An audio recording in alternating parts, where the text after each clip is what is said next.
غرض بچوں کی فرمائشیں تو کبھی ختم ہونے والی نہیں ہوتی۔ خالہ کی بیوی البتہ بولی، بس اب وہ خود ہی آ جائے تو اچھا ہے، بچے بڑے اداس ہیں۔ تبھی ارباب بولے، بھابی لگتا ہے آپ بچوں سے زیادہ اداس ہے۔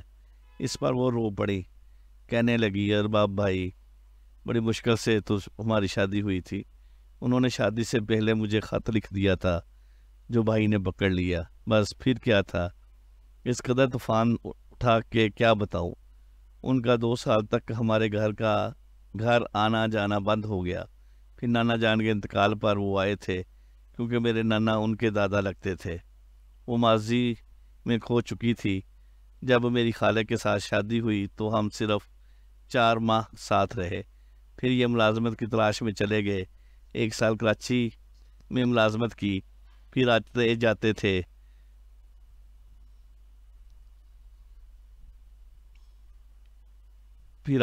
تھے۔ اور اس طرح سے زندگی گزرتی رہی۔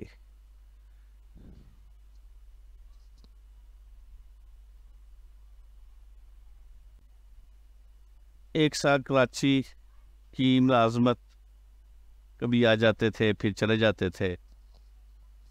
بعد میں ہمیں بھی بلا لیا، مگر ہم تھوڑے دن ساتھ رہے۔ جب وہ سعودی عرب گئے تو اس وقت میرا بیٹا صرف چند ماہ کا تھا۔ اس کو اپنے ابو کی صورت بھی یاد نہیں۔ کبھی سال بہت لمبا ہو جاتا ہے اور کبھی پتہ بھی نہیں چلتا، وقت گزرتا جاتا ہے۔ پہلی بار 2.5 سال کے بعد 2 ماہ کے لیے آئے تھے، جاتے ہوئے تسلی دے گئے کہ تم لوگوں کو بھی بلواؤں گا۔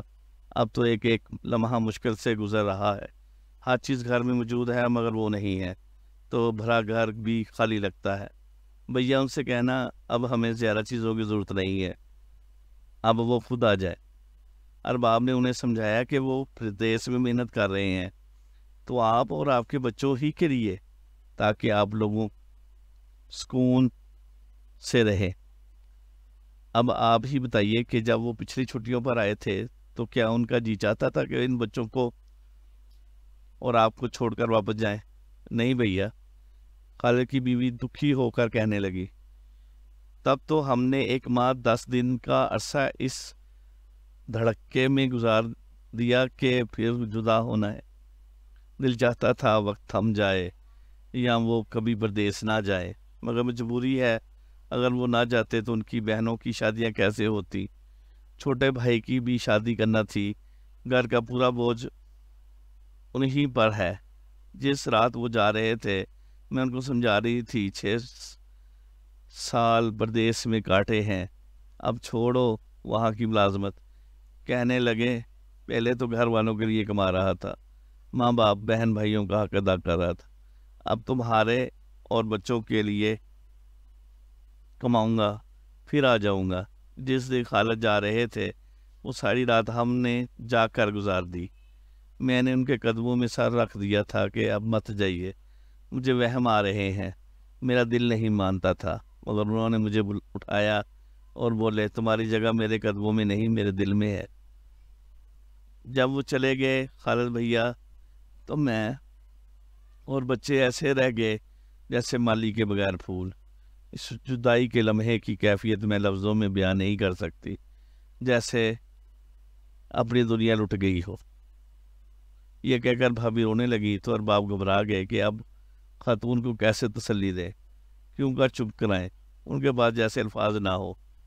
انہیں لگا کہ خالہ کی بیوی کو جیسے کوئی بڑا خوف ستا رہا ہے۔ وہ تبھی خالہ کے گھر سے بھاری دل کے ساتھ چلے آئے۔ اس کے بچوں کو پیار کرتے ہوئے ارباب کی آنکھوں میں آنسو آ گئے۔ ان کو یاد آ گیا کہ اب انہوں نے بھی روانہ ہونا ہے اور ان کے پردیس جانے سے ان کے بچوں پر اور مجھ پر بھی ایسی اداسی ٹوٹے گی۔ جب وہ ریاض پہنچے تو قریبی دوست ملنے آئے، لیکن خالد نہ آیا۔ وہ دن گزر گیا، شام 6 بجے کا وقت تھا۔ سوچ میں تھے کہ خالد کیوں نہیں ملنے آیا۔ سب ڈیوٹی ختم کر کے واپس جا رہے تھے، اتنے میں ایک ڈرائیور نے آگے بتایا کہ فلاں جگہ ایکسیڈنٹ ہو گیا ہے، روشن محمد اور محمد خالد فوت ہو گئے ہیں۔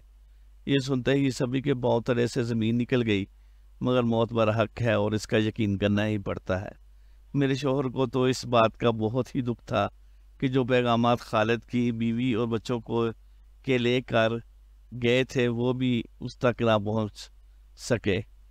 کاش ایک روز پہلے پہنچ جاتے۔ کچھ دیر بعد ان کی لاشوں کو طائف کے اسپتال کے صد خانے میں رکھ دیا گیا۔ موت کے بعد بھی پردیس آنے کی سزا ان بیچاروں کو کاٹنی تھی۔ تقریباً 15 روز بعد ان کی میتوں کو پاکستان بھیجنے کا انتظام ہو سکا۔ ارباب کے ہمراہ چند ساتھی ان کے تابوت لے کر گئے۔ ہسپتال جا کر ان کو پیٹیوں میں بند کیا۔ سوچ میں تھے کہ جب ان لوگوں کی لاشیں گھر پہنچیں گی تو کیا حشر برپا ہوگا۔ صد خانوں میں جمے ہوئے پاکستانی نوجوانوں کے چہرے اپنے پاکستانی بھائیوں کو یہ پیغام دے رہے تھے کہ بھائیوں، ہمیں یہ ریال زندگی میں بھی بے چین رکھتے ہیں اور مار کر بھی۔ ارباب نے مجھے بتایا کہ جب ہم نے خالد اور روشن کی لاشوں کو صد خانے سے نکالا تو نہ انہیں غسل دیا گیا اور نہ ہی کپڑوں کی قید سے آزاد کر کے کفن پہنایا گیا تھا۔ اس کے بعد ارباب پھر آخری بار ہی ملازمت پر پردیس گئے۔ وہ کہتے تھے کہ وہاں صد خانے میں جمے ہوئے نوجوانوں کے چہرے یاد آتے تھے تو کلیجہ منہ کو آنے لگتا تھا۔ کتنے کڑیل اور خوبصورت نوجوان روزی روٹی کمانے کے پیچھے گھروں سے دور آ کر خاک ہو گئے، اور وہ جو اپنوں کے لیے خوشیاں خریدنے جاتے ہیں اور پھر کبھی لوٹ کر واپس نہیں لوٹتے۔ ان کے پیاروں پر کیا گزرتی ہے یہ وہی جانتے ہیں۔ یہ تھی آج کی خوبصورت کہانی۔ امید ہے آپ سب کو پسند آئی۔